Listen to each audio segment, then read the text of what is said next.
Many of us know someone infected with COVID-19, or at the very least, someone who tested positive. Most of them will recover. When they can't on their own, they may end up in the hospital, where the virus not only affects them.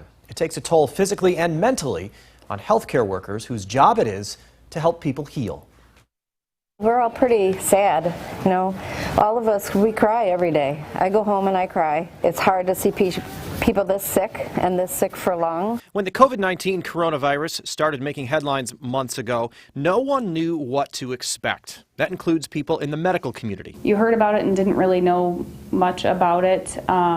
So when it kind of hit the Rockford area and Winnebago County, it was something we didn't know too much about. The plan was prepare for the worst, hope for the best. Predictions have been all over the place. At first, yeah, that was the mindset that this was just the flu, but then once you've physically seen someone my own age who isn't, who's a regular healthy person get very sick from this, it shifts your mindset a little bit. I have heard from some people out in the community that they think that this is a hoax, it's not real.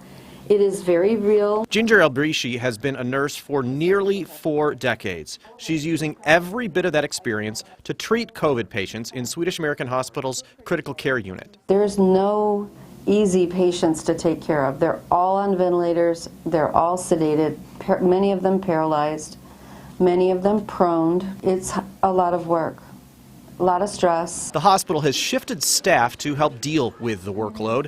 Some used to work in the ICU. Even with that past experience, special protective equipment can make the job tough. They're all hot. The mask is hot. The hood is hot.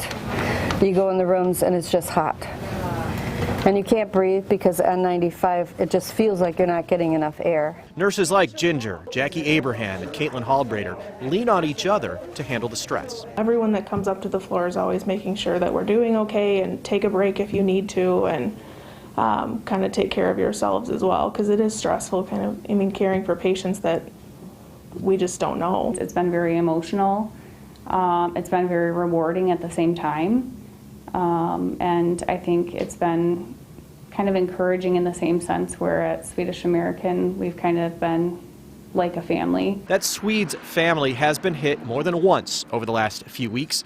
They had to put their emotions aside when they found themselves caring for a coworker. So she actually took care of COVID patients, came down with COVID herself, and ended up starting out on our COVID unit, deteriorated pretty quickly, and ended up having to be over in the ICU and intubated. Seeing someone like that who was a fellow nurse get to leave the hospital was pretty incredible. There were tears shed, and there were tears shed, I think, when she came back to us too. That nurse is on the road to recovery.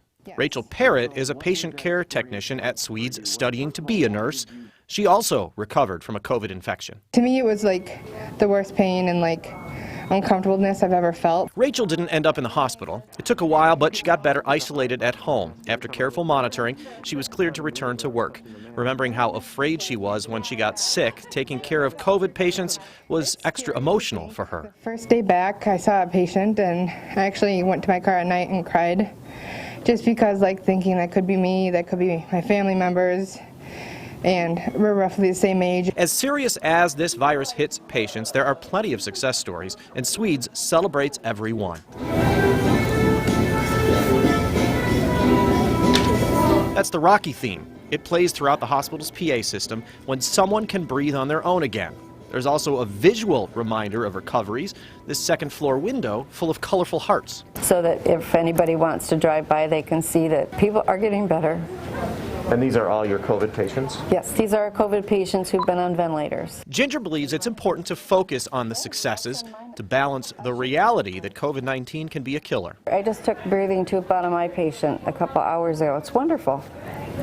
You feel it's so defeating in general with this virus that the success stories are great. As busy as critical care is right now, Ginger and her fellow Swedes staff members are preparing for another surge. We know that we're going to stay at a high level of patients on ventilators for a long time because people are going to be going back out and going to work. And so we're just going to keep working hard in the ICU.